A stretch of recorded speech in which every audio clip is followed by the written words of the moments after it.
할렐루야. 저는 오늘 이 갈라디아서 6장 7절 이하의 말씀을 통해서 가을의 교훈이라고 하는 제목을 가지고 잠시 한번 은혜의 말씀을 나누기를 소망합니다. 제가 예전에 영화 중에 밀양이라고 하는 영화를 보면서 제 신앙을 점검해 봤던 그런 시간을 가졌던 적이 있었습니다. 아마 여러분들도 기억나실지 모르겠습니다마는 한국 영화에서 이 밀양이라고 하는 영화는 세계적인 칸느 영화제에서 한국 배우로는 그야말로 세계적인 스타들이 모여있는 상황에서 여우주연상을 획득한 아주 유명한 작품이지요.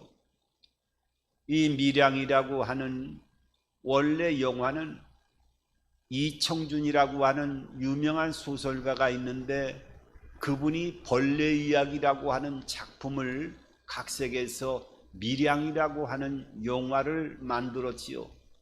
이창동 감독의 이 밀양이라고 하는 영화의 내면을 보면은 33살 먹은 젊은 여인이 남편이 죽고 나서 그 자기의 연고도 없는 남편의 고향인 밀양으로 아들 하나를 데리고 그 전혀 처음 와보는 남편의 고향으로 내려오게 되어집니다.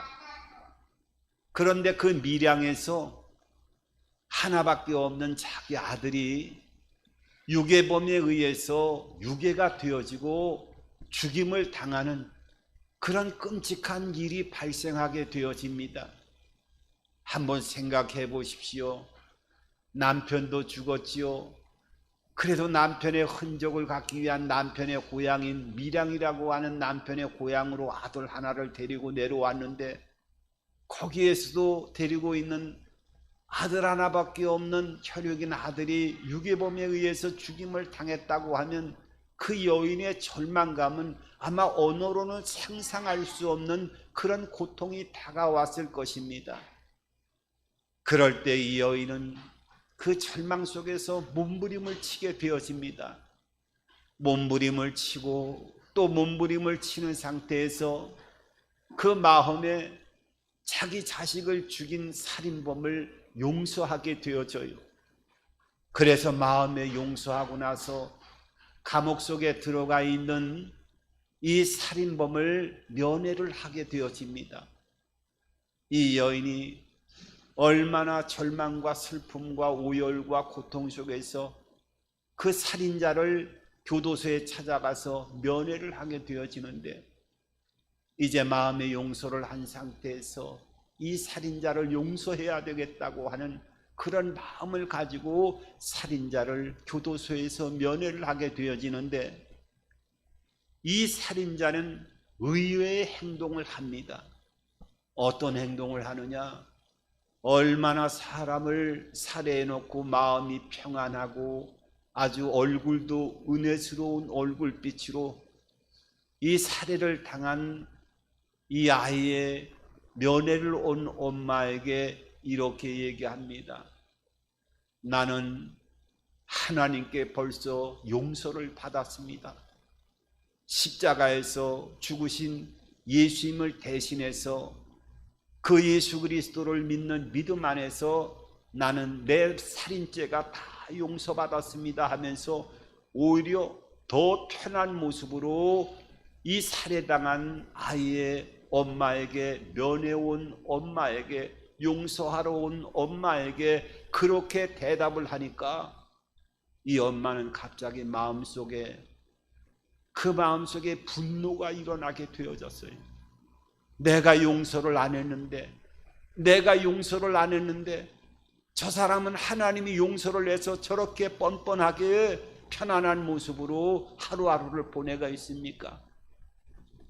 나는 그런 하나님을 절대로 믿지 않겠습니다 하면서 그 마음에 또 절망적인 속에서 오열하는 한 여인의 이야기를 다루고 있는 영화지요. 그래서 인간의 죄성을 통해서 뻔뻔하게도 저렇게 살인죄를 지고도 예수를 믿었으니까 내 죄가 다 용서받았다라고 하는 이러한 가식적인 신앙의 모습으로 구원을 받았다라고 하는 이 죄인의 인간의 내면을 다시 한번 조명해서 이 이청준의 작품 중에서 저런 인간이 벌레 같은 인간이다라고 하는 이러한 인간의 죄성의 내면을 꼬집은 이런 작품이 아닌가 하는 생각을 하면서 우리가 예수를 믿지 않은 사람은 물론이거니와 그리스도 안에서 구원받고 죄사함을 받은 하나님의 자녀의 삶이라고 하면 그 구원의 진정한 가치를 깨닫고 그 구원의 감격 속에서 우리가 장차 주님을 만나는 그 시간까지 이 땅에서도 그리스도의 생명의 향기가 나는 삶을 살아가는 하나님의 자녀가 되어져야 되지 않겠느냐 하는 것을 다시 한번 그 밀양이라고 하는 영화를 통해서 저의 내면을 신앙을 뒤돌아볼 수 있는 그런 시간을 가졌던 적이 있습니다. 여러분, 우리가 구원받은 진정한 그 가치를 깨닫게 되어진다고 하면 그 가치에 합당한 삶을 이 땅에서도 삶을 살아가야 될 의무가 있다고 하는 것을 우리는 알아야 됩니다. 오늘 이 갈라디아서 오늘 이 6장 7절에서 9절까지의 이 말씀을 통해서 저는 가을의 교훈이라고 하는 제목을 달고 오늘 말씀을 전합니다마는 이 가을이라고 하는 절기를 통해서 교훈할 수 있는 것이 무엇이겠습니까? 이것은 바로 가을의 절기를 생각하면 열매 결실을 우리가 이 땅을 살아가면서 다 생각하면서 그 결실의 계절이라고 생각을 하는 가을, 이 가을을 통해서 하나님의 말씀 성경은 우리에게 교훈하고 있고 이 결실을 통해서 진정한 하나님의 자녀들이 복된 삶을 살아가고 결실의 은혜 있는 생명의 삶을 살아가기 위해서는 어떤 모습으로 어떤 길을 걸어가야 되는 것인가 하는 그 축복을 받을 수 있는 열매 맺는 결실의 원리를 하나님께서 오늘 본문을 통해서 우리들에게 말씀하고 계신 것을 발견하게 됩니다. 오늘 제일 먼저 7절은 이 결실의 복을 이루기 위해서는 반드시 우리가 해야 될 일이 있다라고 하는 파종의 원리를 가르쳐주고 있는 말씀이 오늘 7절을 통해서 이렇게 말씀하고 있습니다. 스스로 속이지 말라. 하나님은 업신여김을 받지 아니하나니 사람이 무엇으로 심든지 그대로 거두리라. 여기에 보면 하나님이 우리 인간들에게 하나님이 복을 주실 때 가만히 있는 상태에서 복을 주시는 것이 아니라 그 결실에 놀라운 열매 맺는 비결을 오늘 이 파종의 원리를 통해서 어느 누구 예외할 것 없이 씨를 심어야 된다고 하는 것을 말씀하고 있어요. 여러분, 성경을 읽다 보면 하나님의 축복을 받은 사람들의 흔적을 쫓아가다 보면 창세기 26장 12절 이하에 보면은 하나님의 어마어마한 복을 받았던 이삭의 이야기가 나옵니다. 흉년이 들었는데도 그의 하나님의 은혜를 통해서 30배, 60배 그해의 수확을 100배의 수확을 얻었다고 성경은 말씀하고 있고 왕성하여 거부가 되어졌다고 그 축복의 하나님의 역사하신 흔적들을 보여주고 있어요. 그런데 이 원리도 가만히 보게 되어지면 하나님이 복을 주시고 거부가 되게 해주신 것도 맞고 하나님이 도와주시고 역사해 주셔서 복의 문이 열려졌다라고 하는 것도 보여주지만, 가장 중요한 것은 이 축복의 원리 안에는 이삭이라 할지라도 가만히 앉아서 복을 받은 것이 아니라 그 어려운 환경 가운데서도 농부로서 씨앗을 파종했기 때문에 그 씨앗을 하나님이 축복하신 것을 우리들에게 말씀하고 있어요. 그래서 우리의 인생길에 있어서 어떠한 결실을 맺던, 어떠한 축복의 열매를 맺든지 간에 결실을 맺기 위해서는 하나님이 이 파종의 원리에 따라서 반드시 어떤 씨를 심어야 된다고 말씀하고 있어요. 그 씨가 악한 씨가 되어졌던 선한 씨가 되어졌던 그대로 거두게 된다고 말씀하고 있어요. 욥기서에도 보면 뭐라고 말씀하느냐 하면, 내가 가만히 바라보건대 악을 밭갈고 독을 뿌리는 자는 그대로 거둔다고 말씀하고 있어요. 여러분, 이 악한 생각을 밭을 갈아서 그 악의 밭 위에 독을 심는데요, 그 얼마나 악독한 씨가 나가겠어요. 그러니까 그런 씨를 심는 사람은 그런 씨도 그대로 거둔다고 말씀하고 있어요. 그러니까 선한 씨를 심은 사람은 선한 열매를 맺는 것 당연하지만 반드시 이 씨를 심어야 될 것을 말씀하고 있고, 이 씨를 심을 때 두 번째로 하나님께서 결실을 이루기 위해서는 어떻게 해야 되느냐?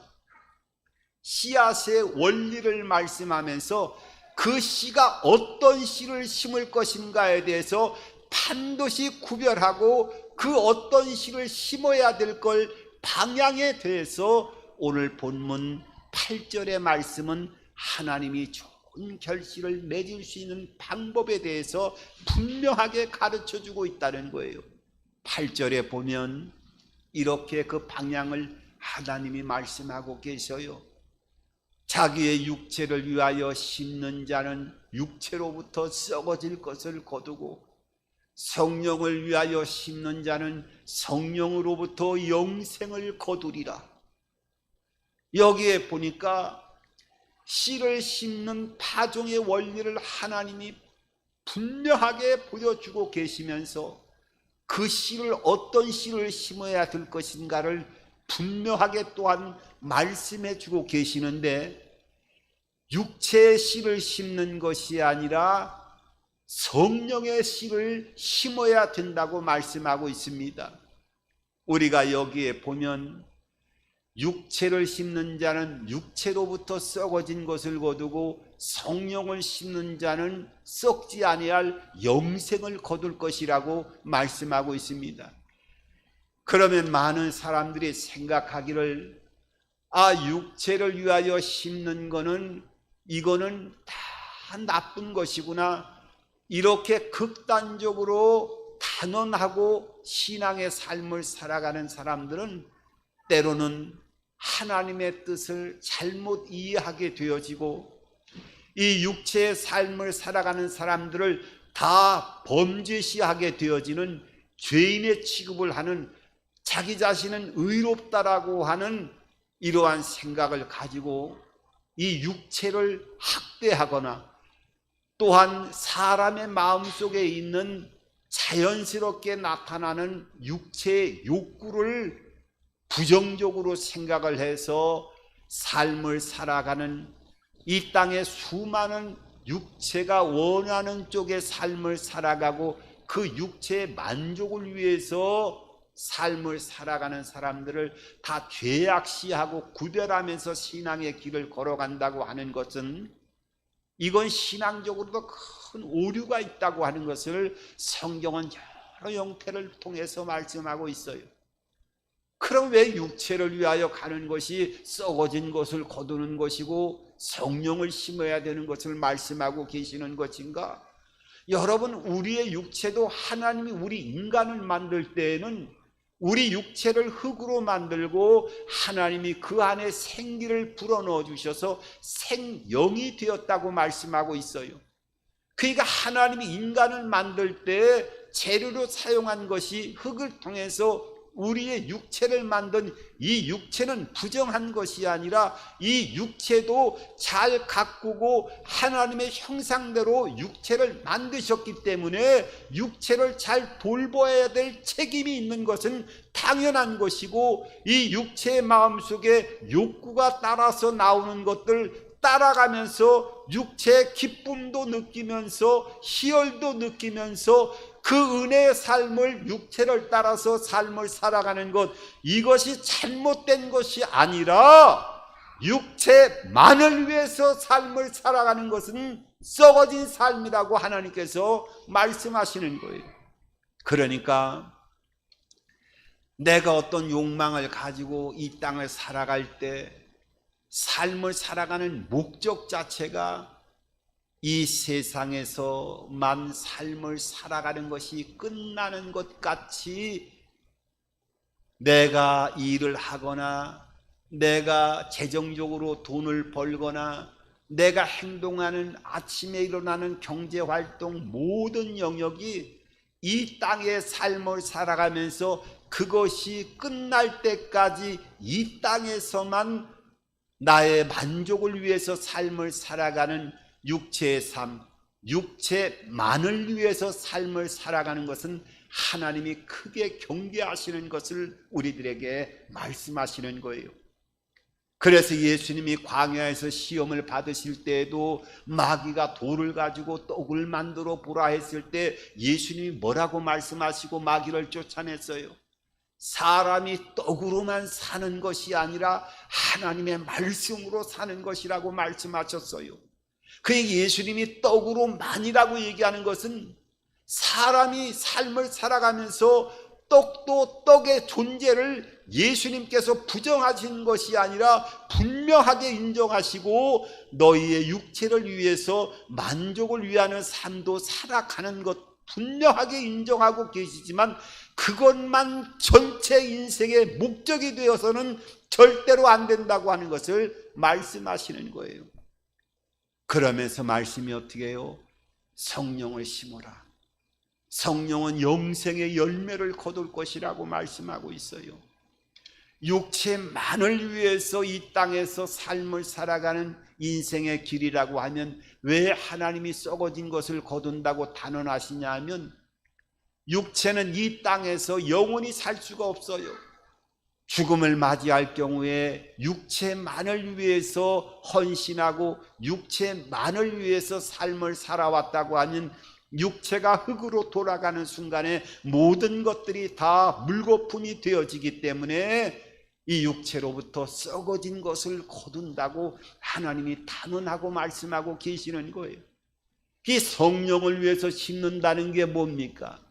이 성령을 위해서 심는다는 것은 성령의 임재를 따라서, 성령의 인도를 따라서, 성령의 운행하심을 따라서 우리가 삶을 살아가는 것을 말씀하고 있는 거예요.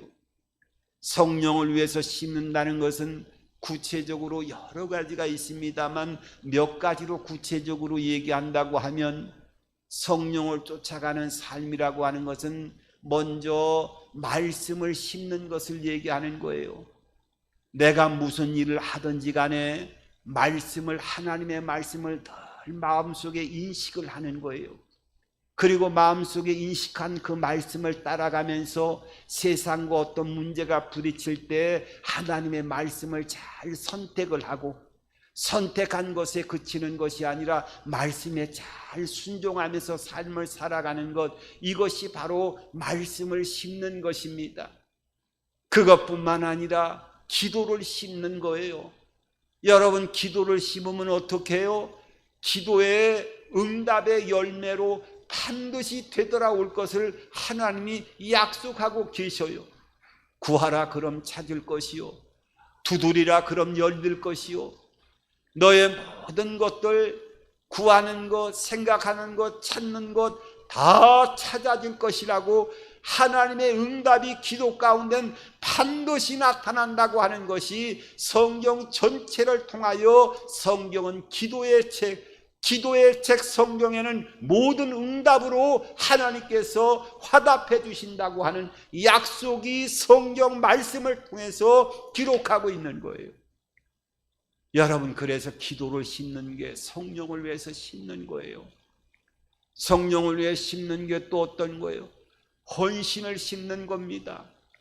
나의 재능, 나의 시간, 나의 때로는 물질, 나의 모든 삶의 영역에서 하나님이 은사로 주신 재능들을 갖다가 하나님 나라를 위해서 심는 것, 이것이 바로 성령을 위해서 심는 거예요. 여러분, 재능이나 나에 있는 것을 심을 때 무엇으로 되돌아온다고요? 하나님이 누가복음 6장 38절을 통해서 분명하게 되돌아오는 축복의 과정을 말씀하고 있어요. 주라, 그리하면 너희에게 주리니 누르고 흔들어 넘치도록 하여 후히 되어 너희에게 안겨주리니. 하나님이 말씀하셨어요. 이 성령을 위해 심는 것, 말씀을 위해서 심고, 기도를 심고, 헌신을 심고, 때로는 우리의 감사도 심어야 됩니다. 여러분, 성경은 감사하라 때로는 명령하고 있습니다만 사람이 어떻게 늘 감사하면서 삶을 살아가겠어요? 감사하지 못할 환경이 누를 때가 더 많이 있습니다. 그럴 때 감사할 수 없을 수도 있기 때문에 감사는 자연적으로 이루어지는 것이 아니기 때문에 너희가 억지로라도 감사를 심으라고 말씀하고 있는 거예요. 그러면은 이 감사는요, 우리가 차량을 운전해 보면 차는 많은 부품들이 있고 기름이 있어야, 휘발유가 있어야 당연히 차가 움직이지만 거기에서는 없으면 안 될 중요한 것이 있어요. 그건 뭐냐 하면 바로 윤활유지요. 가는 원동력을 움직이는 직접적인 휘발유가 아니더라도 윤활유는 그 2만여 개 가까운 부품들이 마찰이, 그 쇳소리가 나지 않도록 윤활유를 통해서 차가 부드럽게 나가게 되어지는 그 역할을 하는 것이 바로 인생의 삶 가운데 감사라고 하는 것을 성경은 수없이 우리들에게 말씀하고 있어요. 그래서 감사를 심는 거예요. 이걸 바로 성령을 심는다라고 말씀하고 있는 것입니다. 여러분, 그래서 우리가 하나님의 축복을 받을 수 있는 놀라운 결실의 비결이 이 가을의 교훈을 통해서 말씀하고 있는 것은 무엇이든 심는 대로 그대로 거두르는데 우리가 인생길에서 다른 것을 육체만을 위해서 심는 것이 아니라 성령을 심는 삶을 살아가게 되어진다고 하면 반드시 하나님이 결실로 역사해 주시겠다고 말씀하고 있어요.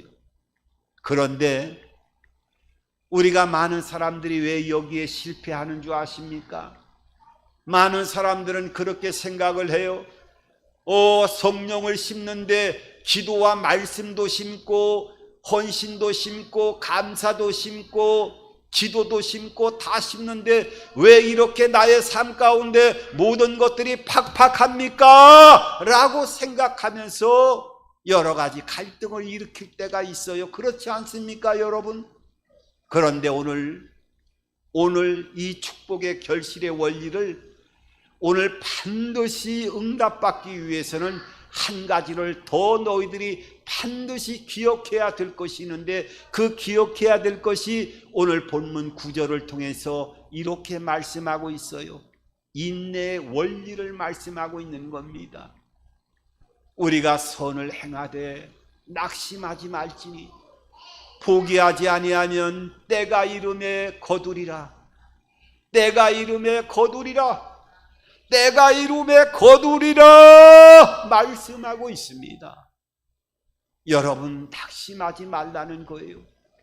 하나님이 이 파종의 원리와 씨앗의 원리를 통해서 반드시 결실로 이어지게 해줄 터이니까 그 결실은 이 땅에서도 축복의 열매 꽃이 피게 만들어주고 죽음 위에 영원한 생명까지 그 생명의 꽃이 필 수 있도록 너희를 붙들어 줄 터이니까 이 축복이 끝까지 영원한 영생의 열매까지 이어지기 위해서는 너희들이 낙심하지 말고 인내하는 삶을 반드시 이 인내의 원리를 통해서 인내를 심어 나가야 된다고 하는 것을 말씀하고 있어요. 여러분, 우리가 얼마나 조급증에 많이 시달리고 믿음 안에 있는 하나님의 자녀라고 하더라도 때로는 심지도 않고 거두려고 하는 그런 많은 모습들 여러분 많이 발견하잖아요. 어떤 그 화가 지망생이 있었어요. 젊은 지망생이. 이 젊은 지망생이 나는 그림을 잘 그린다고 생각을 해가지고 자기가 정성껏 그린 그림을 가지고 그 화랑에 가서 그 그림을 팔겠다고 얘기를 했어요. 그랬더니 화랑 주인이 이 젊은 화가의 야심작인 그림을 보면서 뭐라고 얘기를 하느냐 하면 이 그림 한 3년 안에 팔릴까 말까 이렇게 얘기하는 거예요. 그러니까 젊은 화가가 마음속에 갑자기 답답함을 느끼고 자존감이 상했어요. 아니, 여기에 있는 그림들은 표지를 보니까 다 팔렸다고 쓰여져 있는데 당대 최고의 화가들의 그림들이 있는데 거기에 벌써 다 팔렸다고. 그 모든 것들이 상표가 붙어져 있는 것을 발견하게 되면서 이 젊은 화가가 화랑 주인에게 물어봤어요. 이 사람들은 도대체 얼마만큼 있다가 그림이 팔립니까? 라고 얘기를 하니까 이 화랑 주인이 하는 얘기가 그런 얘기를 하는 거예요. 대부분 이분들의 그림은, 당대 화가의 그림들은 한 3일 정도면 그림이 다 나갑니다. 이렇게 얘기하니까 이 젊은 화가는 마음에 상처를 입었어요. 그리고 이 3일 만에 팔린다라고 하는 당대 화가를 쫓아가서 그 비결을 물었습니다. 어떻게 하면 3일 만에 그림을 팔 수 있습니까? 라고 물어보니까 이 당대 화가가 그 젊은 화가를 물끄러미 쳐다보면서 뭐라고 얘기를 했느냐 하면 3일 만에 그림을 팔 생각을 하지 말고 3년 동안에 그림 하나를 그릴 생각을 하라 하면서 조언을 했다고 합니다.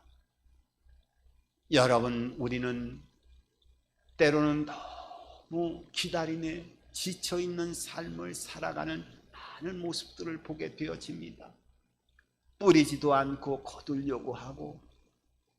여러분, 오늘 하나님은 이 축복의 가을을 통해서, 가을의 교훈을 통해서 열매 맺는 이 놀라운 원리를 우리들에게 가르쳐 주셨어요. 한 가지만 더 말씀드린다고 하면 성경에 가장 축복을 받은 사람이 어떤 사람이에요? 아마 축복을 많이 받은 사람들의 이야기가 나오지만 그 중에도 솔로몬이라고 하는 사람은 당대 최고의 복을 받은 사람이었어요. 은과 금이 그야말로 길거리에 돌처럼 굴러다닐 정도로 은과 금이 많았고 거대한 제국을 이루었고 그의 부인도 성경은 공식적으로 1000명이 넘었다고 말씀하고 있어요. 얼마나 부귀영화를 누렸던 사람입니까? 그런데 이 부귀영화를 누렸던 솔로몬이 전도서라고 하는 성경을 보면 솔로몬이 노년에 기록한 성경이 전도서라고 하는 성경이에요. 그 전도서를 보면 처음부터 끝까지 어떤 말씀이에요? 헛되고 헛되고 헛되고 헛되도다. 해 아래 행한 모든 것들이 헛되다라고 하는 그 헛됨의 인생의 연속적인 그 인생의 모든 길이 아무리 부하고 아무리 해볼 것 다 해보고 풍족한 삶을 살아봤다 할지라도 결국은 인생길은 허망한 것이라고 하는 인생의 고백을 나타내는 모습을 보게 되어져요. 여러분, 그러면서 뭐라고 말씀하고 있느냐 하면 솔로몬은 그렇게 얘기를 합니다. 다른 것은 다 헛되고 헛된 거라 할지라도 한 가지 헛되지 않은 것이 있는데 그 헛되지 않은 것이 무엇이냐? 거기에 말씀하는 걸 보게 되어지면 바로 물 위에 씨를 뿌리는 거라고 말씀하고 있습니다. 여러분, 물 위에 씨를 뿌리는 것, 일반 사람들이 보면 얼마나 허망한 얘기입니까? 그렇지 않습니까? 물 위에 씨를 뿌리면 그런 씨는 흔적도 없이 사라지는 거예요.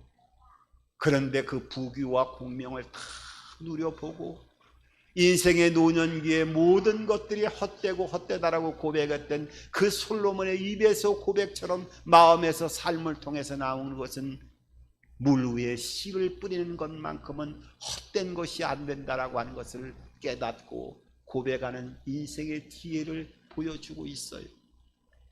여러분, 이것은 우리가 때로는 그 뒤에 가치를 생각하지 않고 때로는 선한 것을 심고 낙심하지 않고 하나님의 은혜 안에 있는 삶을 통해서 하나님의 선을 끊임없이 심어가는 삶을 살아간다고 하면 언젠가 노년이라든지 언젠가 때가 되어지면 내 때가 되어지던 나의 자녀들의 때가 되어지던 반드시 열매로 결실하고 되돌아올 수 있다라고 하는 것을 인생의 지혜자의 삶을 통해서 성경은 우리들에게 말씀하고 있습니다.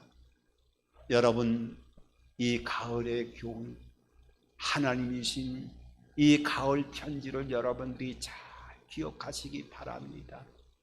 인생의 열매를 맺는 것은 어떤 씨를 맺든지 그대로 거두는데 이왕이면 기도와 말씀과 또한 헌신과 감사의 씨앗을 파종해서 그야말로 영생을 얻을 수 있는 성령을 심는 삶을 살아가야 되지. 또한 낙심하지 말고 하나님 앞에 모든 것을 맡기고 씨를 뿌려나가는 삶을 통해서 이 땅에서도 때가 되면 열매를 맺고 우리의 육신의 장막이 무너지는 그날에는 영생을 거둘 수 있는 결실의 축복의 근원으로 사용되어지는 여러분들의 삶이 되시기를 주님의 이름으로 축원합니다. 축원합니다.